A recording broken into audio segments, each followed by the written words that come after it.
welcome to your Zoom service of the Neighbourhood Unitarian Universalist congregation. I welcome the Peterborough and Mississauga congregations who are joining us for our service this morning. We'll begin with our announcements. This Friday, as every Friday, the Toronto East End Climate Collective is meeting via Zoom. If you'd like a link to our meeting, it'll be sent to you through our office.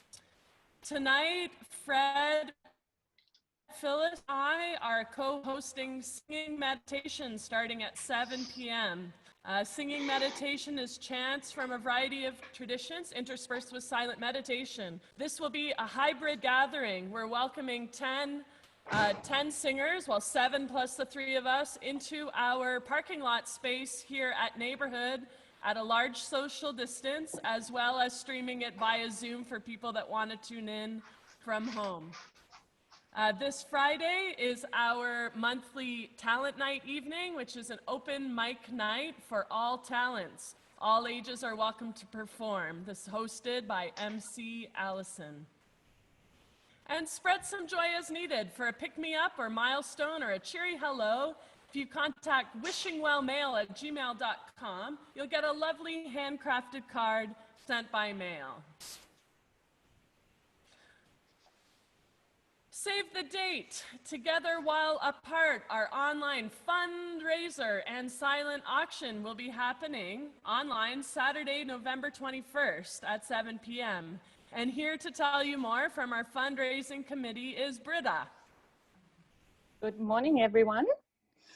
I'm here today to talk about this year's annual fundraiser and silent auction. And for obvious reasons, this year's event will look a bit different. We are very excited to announce that our gala with live entertainment and silent auction will go virtual. How does it work, you might wonder? On Saturday, November 21st, we will host a live program from within our new home at East End United. There will be some music and live entertainment, but most importantly, you will be able to bid on some exciting items in our silent auction. You might wonder, how does a virtual silent auction work? Well, remember back in the 80s when you were sitting in front of your TV on a Saturday night, watching how some TV host was reaching out to you to donate for a great cause via phone? We are doing exactly that, only that you will be using your smartphone or computer to bid on items. Prior to the gala, you will receive an email link to the silent auction so you can preview the items. From the comfort of your home, you can bid on items, set an alert so you get notified when you're outbid, and sit back on your couch and relax to see it all unfold. Today, we are asking you for 2 things. First, we want you to think long and hard to come up with an item for the silent auction. We expect that we won't be able to approach small businesses in our neighborhood for contributions. While we are still planning to reach out to some of the larger corporations who have supported us in the past, we count on you to come up with some fantastic items worthy of a bidding war. For this year, we are looking for items that have a retail value of at least $50. If you have an item to offer, please reach out to the fundraising committee or email Hala at the office. And what is the second thing that we are asking you for? Plain and simple. Mark November 21st in your calendar.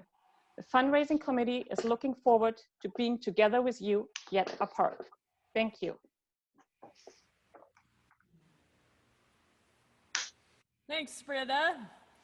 Our Caregiver Kin Support Group. This open-ended group is for caregivers and kin who are caring for young people ages 0 to 16, either directly or indirectly during this stressful time. The final session for this season will be Thursday, July 23rd from 8:15 to 10 p.m. If you do not have the link but would like to participate, please contact our office or Deb. After service today, children will be invited back for Sunday Child Caregiver program. Please join Deb and Zach immediately after service for this fun connection time. You'll be sent to a breakout room, but then leave the room and you'll be sent back to the program. Join us for chalice lighting, pause, listen, and breathe, sads and glads, brain gym, show and share, and hands in goodbye. Climate Song Circle. Join in songs that celebrate Mother Earth and bring your own song to share. That's Wednesday, July 22nd from 7 to 9 in the southwest corner of Withrow Park. There will be a limit of 10 participants singing at a distance. This is co-facilitated by Bruce and myself. You can email me for more information. Want to ask questions about our new lease? This Tuesday at 7 p.m. by Zoom, join Chris Lawrence and members of the Our Future Home Committee to ask questions about our lease.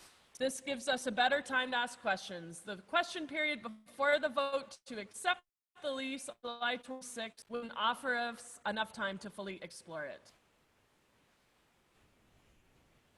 And next Sunday, join us for our service on Summer Dreams. Our minister, Reverend Wayne Walder, who's speaking today, will be speaking next week as well, and music will be provided by the Spirit Band and Choir. Good morning and welcome to your Sunday Zoom service of the Neighbourhood Unitarian Universalist Congregation. We welcome all of you here, both our regular congregants from Neighbourhood and our visitors from the Unitarian Fellowship of Peterborough and the Unitarian Congregation in Mississauga. It's a gift to have you here as we work together to stay emotionally and spiritually close. If you're visiting us for the first time, please stay around after service when we have our breakout rooms and we get a chance to share who we are and what we do in our three communities. My name is Peter Marmrick and I'm your cyber service leader this morning. Our musical director is Suzanne Mazars, who really is in the sanctuary that you see behind me. And our minister is the Reverend Wayne Walder, who is at home today. Our interim leaders of Lifespan Learning are Deb Bertazon, who is assisting Suzanne in the sanctuary, and Zach Getchell, who will share a time for all ages from home. Gordon Thorne is weaving all the Zoom threads together into the tapestry you see, while Catherine Campbell makes the words magically appear in chat as they are needed. Our deep thanks to all of them. Every week, we learn lessons on how best to navigate this virtual space. Here are some that may prove useful. Lyrics and readings will be pasted in the chat window, so keep it open on your screen. If you keep your Zoom window on speaker view, you get close-ups of the person who's talking. The exceptions are during chalice lighting and greet your neighbors, or chants, when the gallery view lets you see everyone contributing, singing, and chanting together. Just remember to put it back to speaker view for the rest of the service. Unless you are personally speaking, perhaps during joys and concerns, please keep your microphone muted. Don't send chat messages addressed to everyone any more than you'd shout out to everyone in a real service. There will be breakout rooms so we can talk to each other at the end of the service and be sociable then. This service is being recorded for the public, both on YouTube and for our future website. Joys and concerns or similar personal moments will be edited out. But if you still have privacy concerns, please turn off your camera and rename yourself. The intersection space of the sacred and the virtual is new for us all this year, but with your help, we can bring them together. Now, shut off all other apps that might distract, put your device on silent, and be present. This is our threshold moment, and we enter sacred space together. Our service begins now. As we light the chalice, I encourage you to participate, either by lighting a chalice of your own or by holding your hands in the shape of a chalice. If you put your screen on gallery view, you'll see each of us with our own chalice burning. I ask Deb to light our chalice as we sing.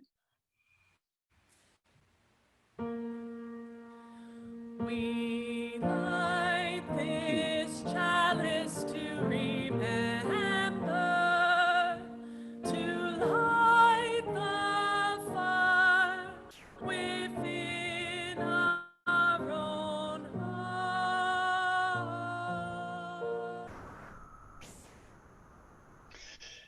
Our prelude this morning is a special treat.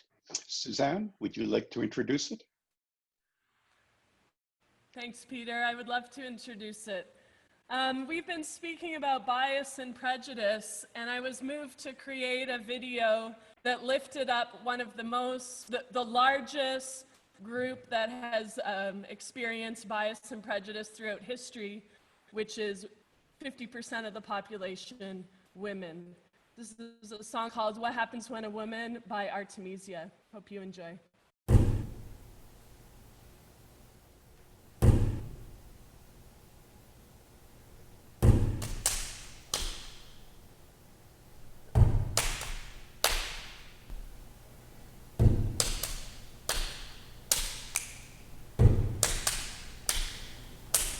What happens when a woman takes power? What happens when she won't back down? What happens when a woman takes power? What happens? What happens? What happens when a woman takes power? What happens when she won't back down? What happens when a woman takes power? What happens? What happens? What happens when a woman takes power? What happens when she won't back down? What happens when a woman takes power? What happens when she wears the crown? What happens when she rules her own body? What happens when she sets the beat? What happens when she bows to nobody? What happens when she stands on her own 2 feet? What happens when a woman takes power? What happens when she won't back down? What happens when a woman takes power? What happens? What happens? What happens when a woman takes power? What happens when she won't back down? What happens when a woman takes power? What happens when she wears the crown? Oh, we rise above. Oh, we lead with love. Oh, we have won. We are one. We've just begun. Whoa, we rise above.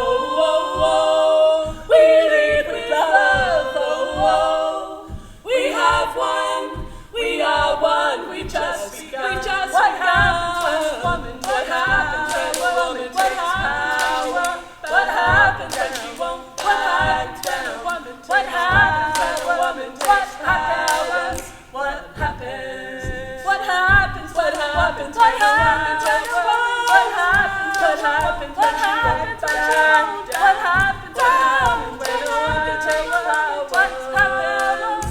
What happens? What happens when a woman takes power? What happens when she won't back down? What happens when a woman takes power?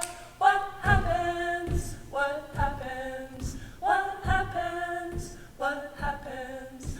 What happens when she wears the crown? Thank you. Good morning and welcome.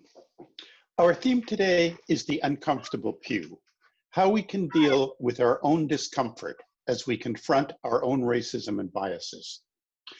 So there's no more appropriate place to start than by acknowledging that our own homes in Toronto, in Peel, and in Peterborough are on the traditional lands and territories of the Wendat, the Anishinaabe, the Mississauga, the Haudenosaunee, and the Chippewa Ojibwe nations. We recognize the enduring presence and resilience of Indigenous peoples with this land acknowledgement, and we remind ourselves that we are all accountable to these relationships. I want to start making us uncomfortable with a quote from Robin DiAngelo's fine book, White Fragility.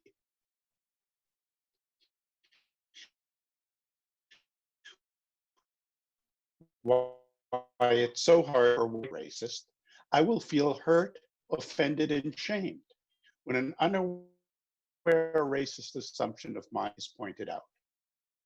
If I instead believe that having racist assumptions is inevitable, but possible to change, I will feel gratitude when an unaware racist assumption is pointed out. Now I'm aware of and can change that assumption. Unaware racist assumptions. I remember when I was writing a piece about my experience as staff advisor to the Muslim Student Association, and I cheerily concluded my first draft with, "Our culture has so much to learn from them." Our culture, them. That one I did catch, but I'm sure there've been many I haven't. And I appreciate it if you can, gently, nudge me when you notice one I've missed. But my most challenging experience in working against discrimination and racism came in the 15 years I worked with Tikkun Toronto, taking on the task of creating dialogue between Jews and Muslims about Israel and Palestine. As you may know, people have significant differences in perception on that topic, and too often attempts, our appearance on CBC's The Big Picture, for example, was drowned out by a screaming match over who had killed the most children. Not helpful. We learned that when a conversation started with beliefs, it just triggered other people. They had different beliefs. What finally was effective was this. Each of our 15 members wrote our true story about what we believed about Israel as a child and why and how that had changed as we grew up. The group ranged from one person who didn't know he was Jewish until he was in his mid-20s to one who was born in Tel Aviv and served in the IDF. So we had a full gamut. Then we would meet with Jews and Muslims, and some of us would tell our stories, and we'd listen to their stories. And then we could talk, because our stories and their stories were real. And that was a foundation on which things could be built. So I believe the place where this uncomfortable work starts is by listening to the other. To that end, a number of us at Neighbourhood have curated a set of links to short readings, writing prompts, graphic poems, advent calendars of activities, and videos. These are focused on stories from Black Lives Matter, from Indigenous activists in Canada, and from people working to defund the police. Neighbourhood congregants will get the address in our weekly Monday mailing, but all of you can see it now at the bottom of your chat window. Copy it, save it, and go there, because the first step in this work is learning about other people's lives. Our uncomfortable work is to first recognize and then reconcile two disparate things: the different experiences others have and the common humanity we share. So for our scriptural reading today, I chose a short poem by Aurora Levens Morales, a Jewish woman from Puerto Rico, that I found in the Passover Haggadah from the Passover Haggadah from the Jewish Voices for Peace. They say that other country over there, dim blue in the twilight, farther than the orange stars exploding over our roof, is called peace. But who can find a way? This time we cannot cross until we carry each other. All of us refugees, all of us prophets. No more taking turns on history's wheel, trying to collect old debts that no one can pay. The sea will not open that way. This time, the country is what we promise each other. Our rage pressed cheek to cheek until tears flood the space between.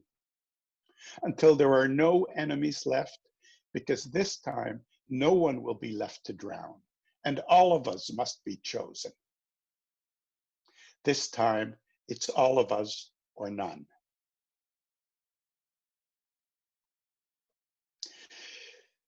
Traditionally, at this time in the service, we ask you to turn to your neighbor and greet them, but in virtual space, each of us has different neighbors on the screen, so we'll do it a bit differently. So now, briefly unmute your device and offer a greeting to those around you. We'll sound a chime to end.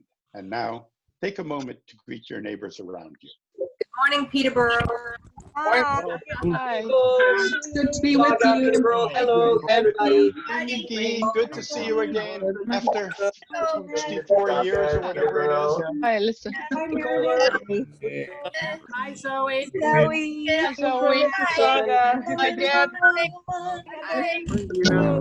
Hi, Zach. I owe you a phone call. Okay, Rebecca. Sometime this Toronto. Hello. Hi. Okay. Saga. Peterborough. Hi. Urbano. Julie. That's really awkward. Stop. I don't know you.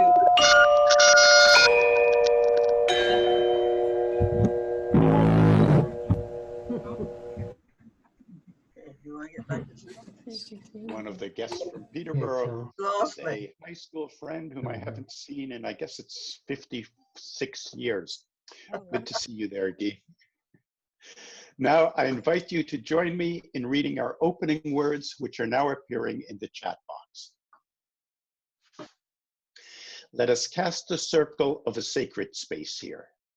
Let us cast a circle of a cherished space here. A space of safety, a place of forgiveness, a place of love.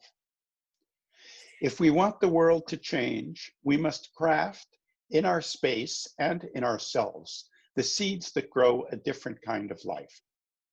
A life of graciousness, of creative intelligence, a place of life and spirit for ourselves and our families. And now, as we hold this place open to grace and insight, please join Suzanne for our opening song. Suzanne? Good morning, everyone. The lyrics you'll find in the chat, and I invite you to move to gallery view so you can see the other congregants singing along. We'll sing number 168, One More Step, a song of collective action and resilience by Canadian Unitarian Universalist Joyce Poley.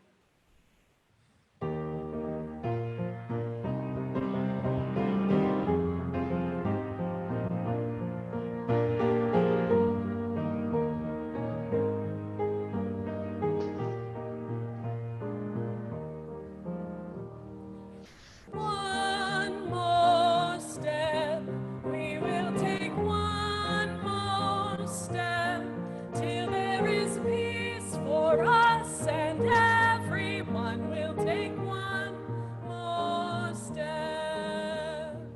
One more word, we will say one more word, till every word is heard by everyone. We'll say one more word, one more prayer.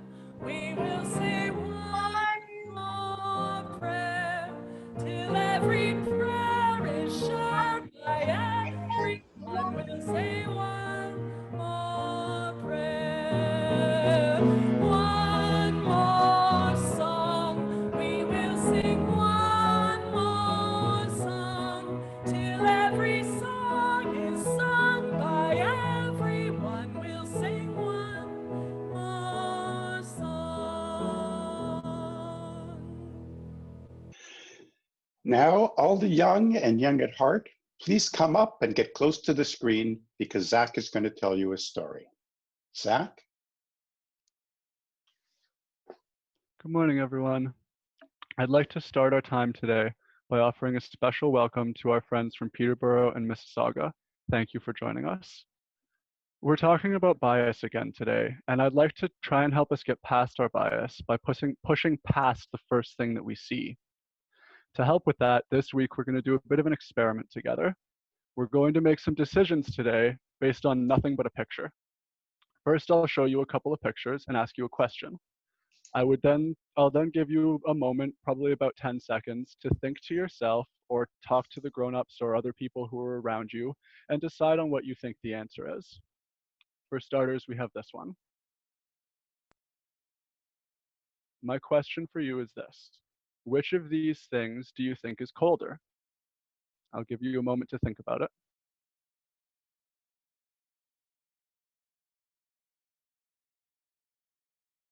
And you'll get your answer in 3, 2, 1. Liquid nitrogen is actually much colder than ice, so cold that it freezes the water in the air around it to create that steam, which is really just tiny ice crystals. My next question is this. Which of these animals do you think is more dangerous? I'll give you a moment to think about it.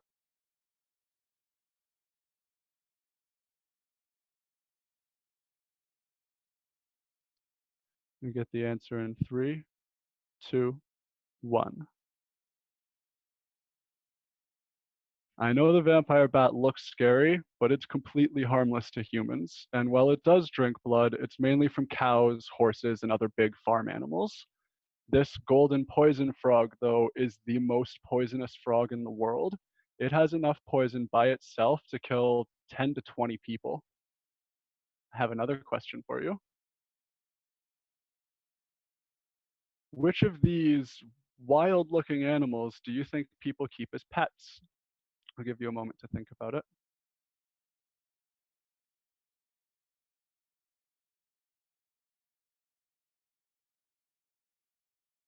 You get the answer in 3, 2, 1.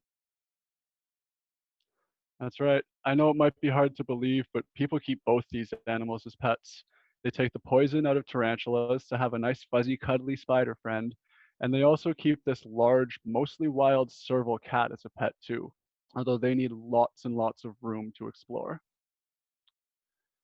Well, friends, thank you for doing this experiment with me. It's just about all the time we have for today. There's just one more question I want to leave, particularly to you grown-ups out there, though everyone is welcome to think about it. When you meet someone new, which of these do you notice first, and why is that trait so important to you? Thank you for listening. This is a special time in our service when we invite you to come forward and we light a candle for a joy or a concern in your life.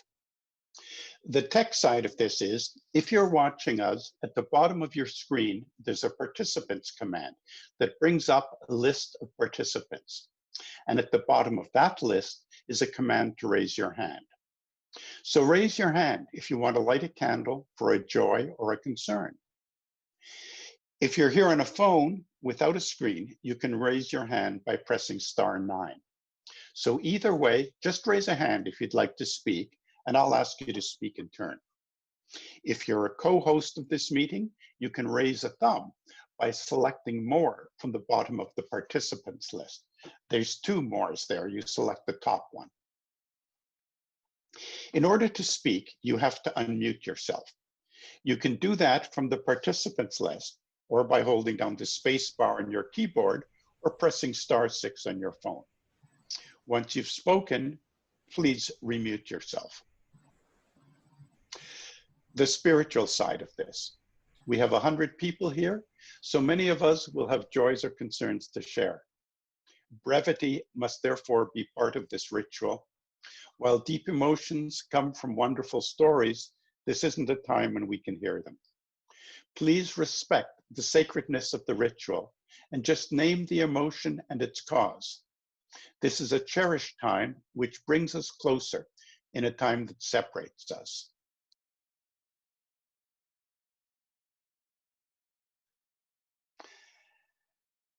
And now I ask our minister to lead us in meditation. Good morning, everyone. It's been very, very hot, and today it's a little cooler. I wonder, regardless of where you are, if you can just find a way to sit quietly outside of you and inside of you. Sometimes it helps if you close your eyes. It's the way I like to do it.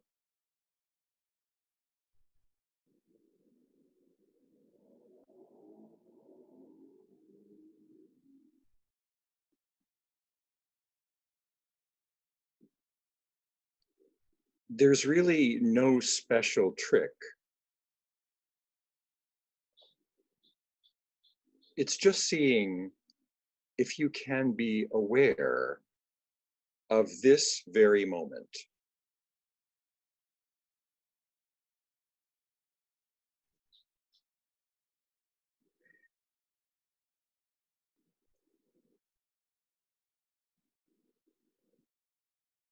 Maybe there are things you hear where you are. I can hear a motorcycle and an airplane.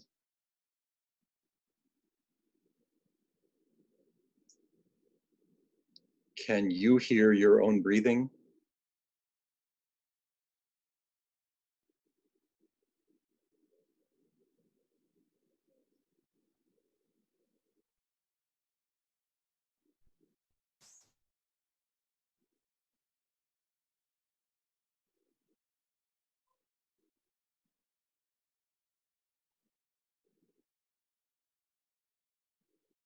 Let's go deeper.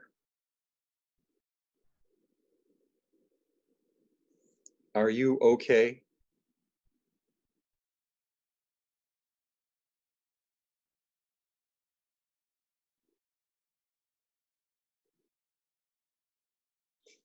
This morning,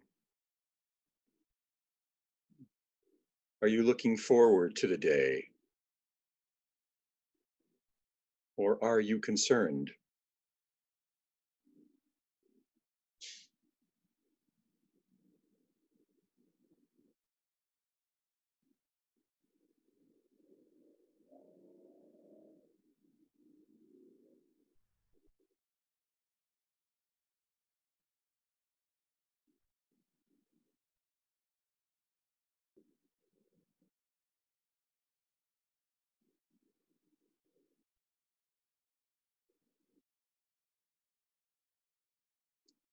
Can we go one bit deeper?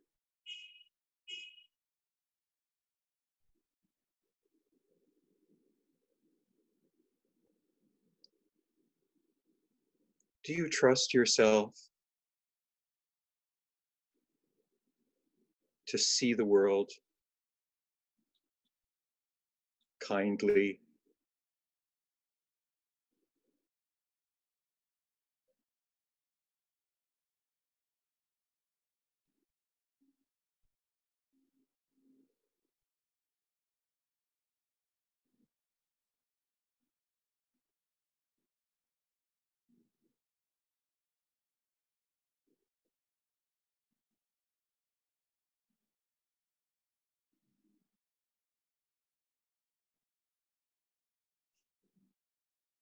Our interior world is vast,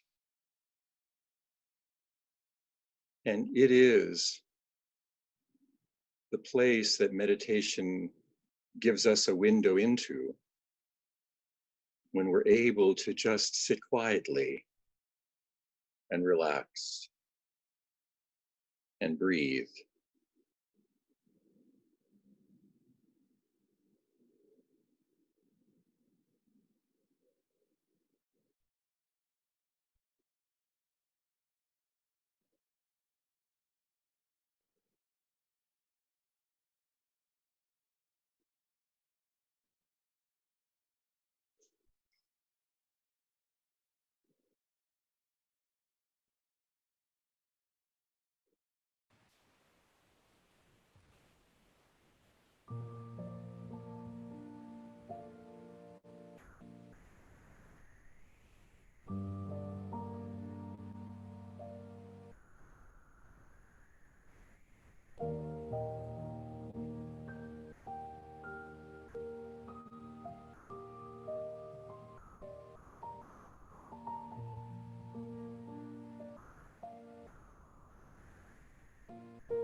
and slowly we can return. There's no rush.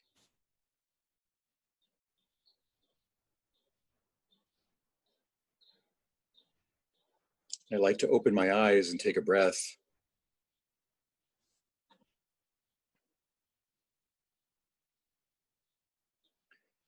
This is the third in our series of the uncomfortable pew. And I grew up in the United States.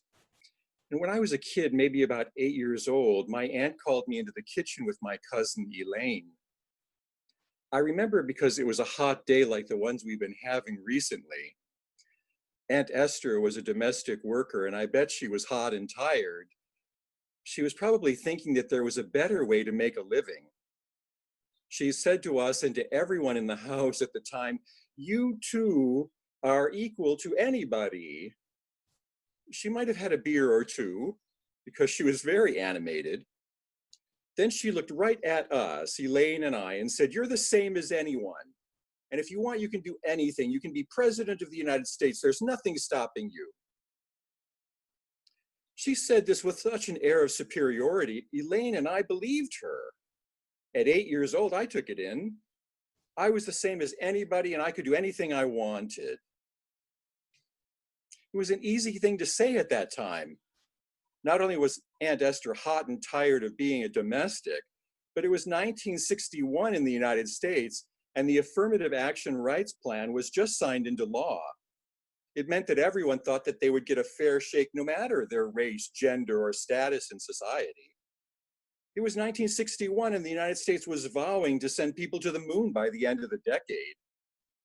It was 1961 and many thought the civil rights movement ended Jim Crow segregation in the South. It was 1961 and it was an unprecedented period of economic growth and social development in the world. Betty Friedan's book, The Feminine Mystique, was published. The world was becoming more equal and more available, or so we thought. My Aunt Esther was reflecting the optimism of the day. We were all equal and we were all able to do anything we wanted in our lives. We were blessed with her set of beliefs about equity and promise for a long time. But how can you square we are all equal and we all have our opportunity when life doesn't reflect that optimism? Aunt Esther was wrong. She was wrong because we're all different, each of us. We're young and we wear different clothing. Some of us have challenges and some of us have attitude. Some of us are eternally hopeful. And some of us get angry. Sometimes we're suspicious. And sometimes we're broken.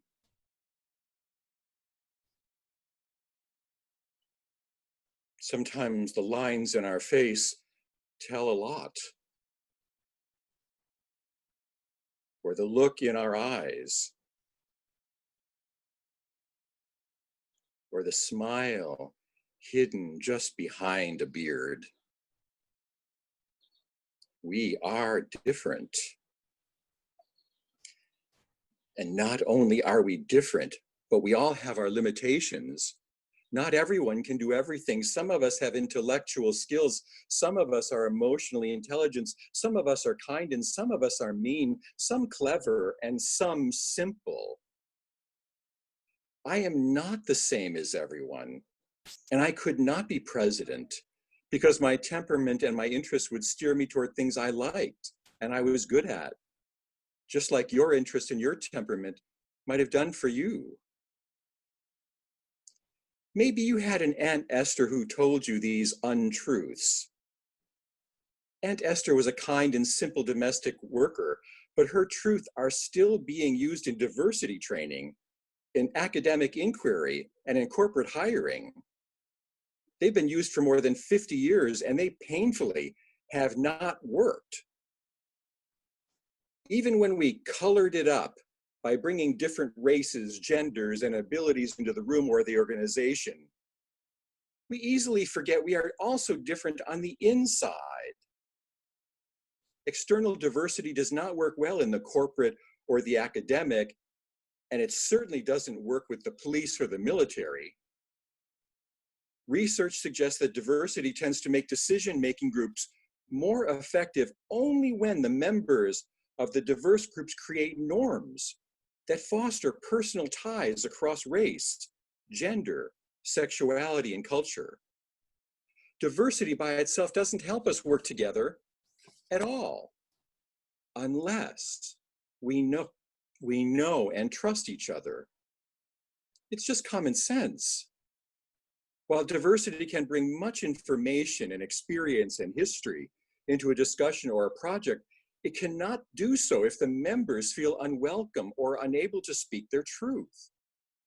In fact, if we do not know or trust each other, it's harder for people with diverse backgrounds and understandings to work together at all.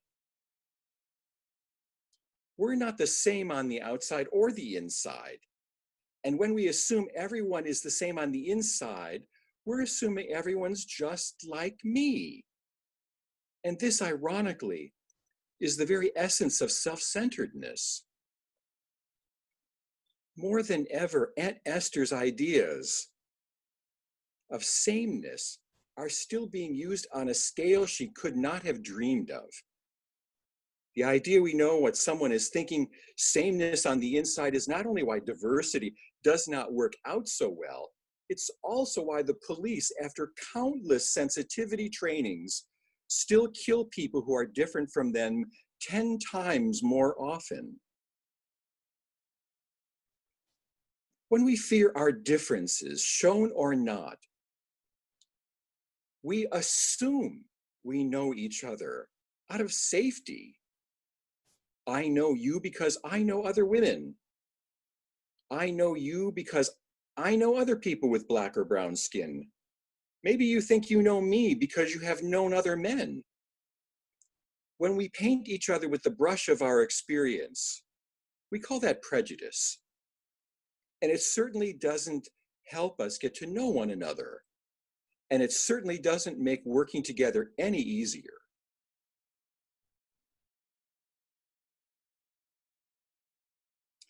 In a spiritual community, it is reasonable to ask the question, how do we bridge the gap of our differences and our limitations in a world filled with inequity, with unfairness, and often with fear? How do we bridge the gap of our differences so that we can become a beloved community, a real one? Our human goodness isn't demonstrated by our diversity. Our diversity makes community harder. I believe our goodness is demonstrated when we learn enough about each other so we can work together and care together. To do this, we must share who we are with each other. And I know that's not easy. It's not easy to share who we are with each other. Often we don't know what to do when we hear problems and concerns in other people's lives. Often we fear telling others about our concerns and difficulty because we feel we'll burden them. Telling our stories takes time. It takes time. But if Black lives matter, if red lives matter, if all lives matter, well, then we might spend some time mattering to each other. Then when we begin to learn about each other, we can appreciate our differences and use them. Only then does diversity become an asset.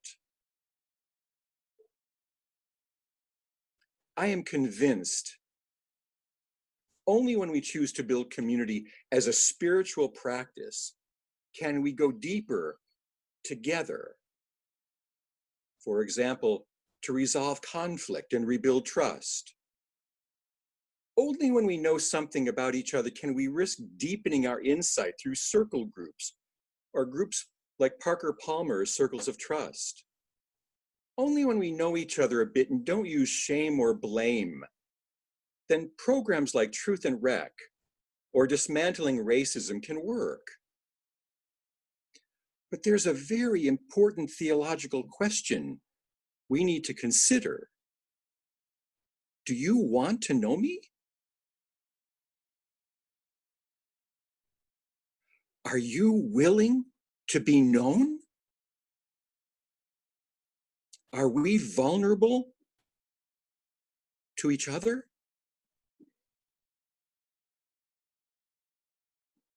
We have to say yes to those before we can build beloved community.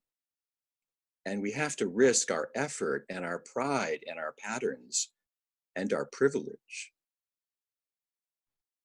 Can we ask each other questions that we do not know the answer to? When we get rebuffed, can we try again?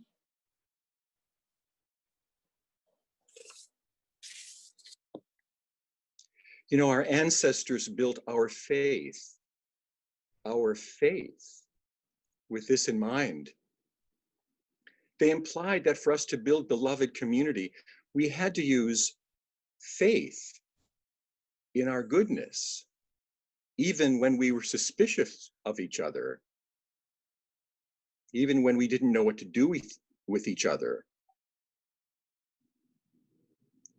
We do not need to think alike to love alike, says Francis David. It is one of the blessings of old friends that you can afford to be stupid with them, says Emerson. We stand at the gates of hope, beckoning and calling, telling people what we are seeing and asking them what they see, says Victoria Stafford. So look at the pictures again with me, please. And if you want to do something about making this world better, then maybe we can open our eyes and see the differences more carefully and use the differences as an inspiration to build a beloved community between us and as a model for others. As a model for others. I'll use the Morales poem again. This time we cannot cross until we carry each other. All of us refugees, all of us prophets. No more taking turns on history's wheel, trying to collect old debts no one can pay. The sea will not open that way. This time the country is what we promise each other. Our rage pressed cheek to cheek until tears flood the space between, until there are no enemies left, because there will be no one left to drown. All of us. All of us. All of us must be chosen. This time, it's all of us or none. And thank you for listening.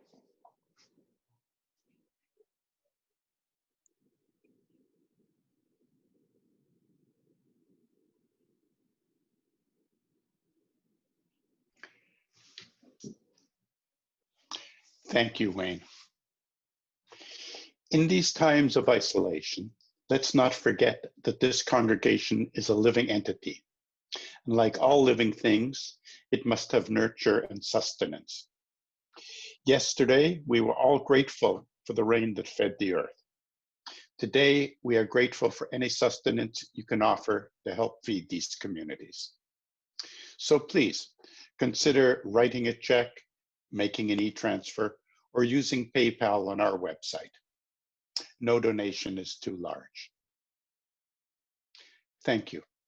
And now Suzanne will lead us in the final songs.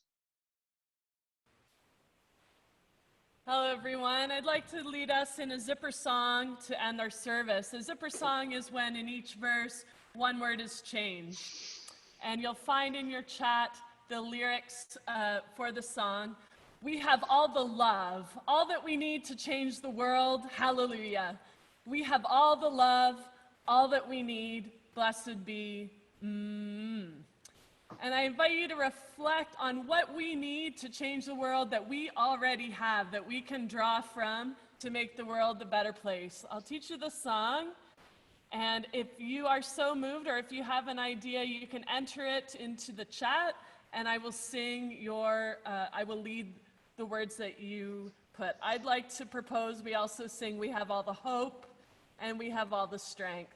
Rebecca beat me to it. Thanks, Becca. Song goes like this. We'll do love twice to get it going.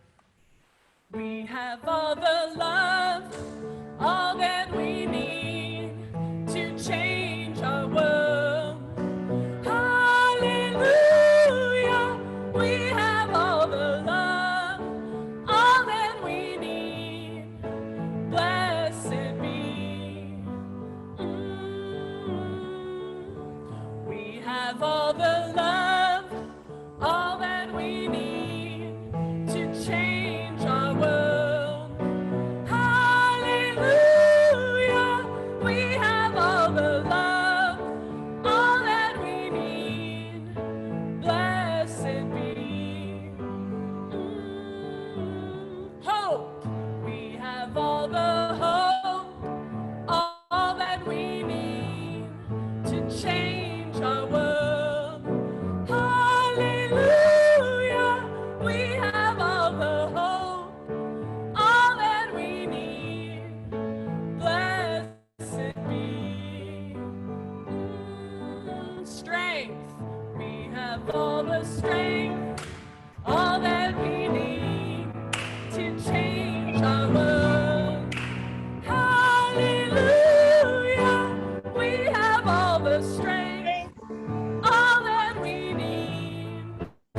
Blessed be. Peace. We have all the peace.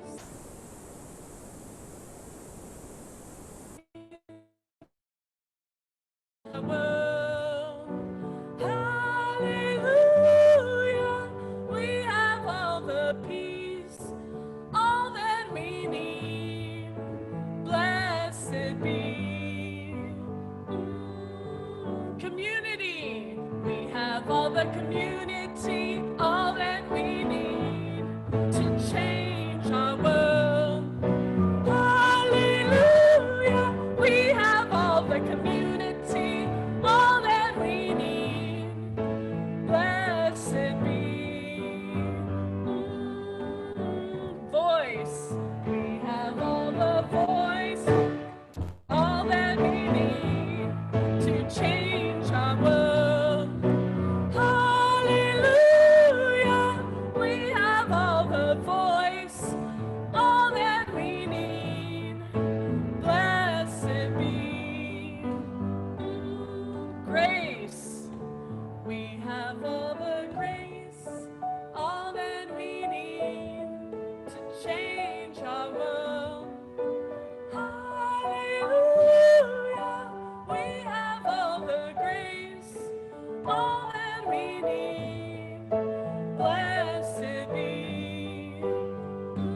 Thank you, everyone.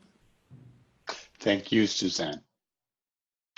I invite our minister to extinguish our chalice as we sing. Deb will extinguish Deb, our rather. today. Right. Although our chalice has been darkened, we hold the fire within our own hearts.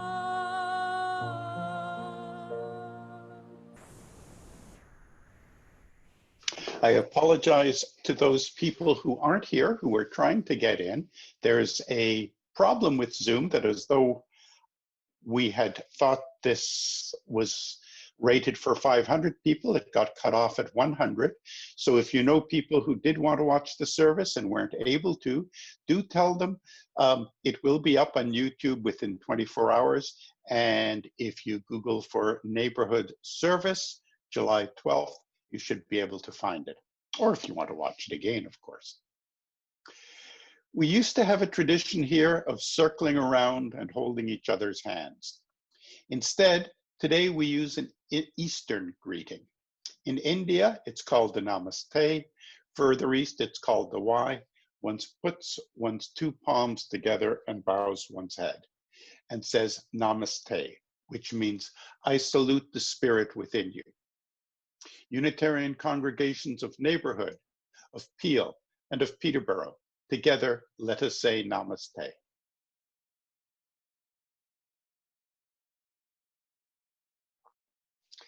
Today, I will leave you with words from James Baldwin, who wrote, "One of the reasons people cling to their hates so stubbornly is because they sense once the hate is gone, they'll be forced to deal with pain. My blessing to us is a prayer that we may all be strong enough to deal with our own pain and to recognize it." Our service has ended. For those of you who do not want to join a breakout room, thank you so much for being with us. Everyone who remains here will be assigned to a breakout room. If you want to take part in the children's program, you can leave the breakout room and you'll be back with the children's programming. A question you might want to consider in your breakout room is, how can you make yourself vulnerable enough to listen to others' experiences? Or you can use the time, if you're from different congregations, to get to know one another. Breakout rooms will begin shortly. Go in peace.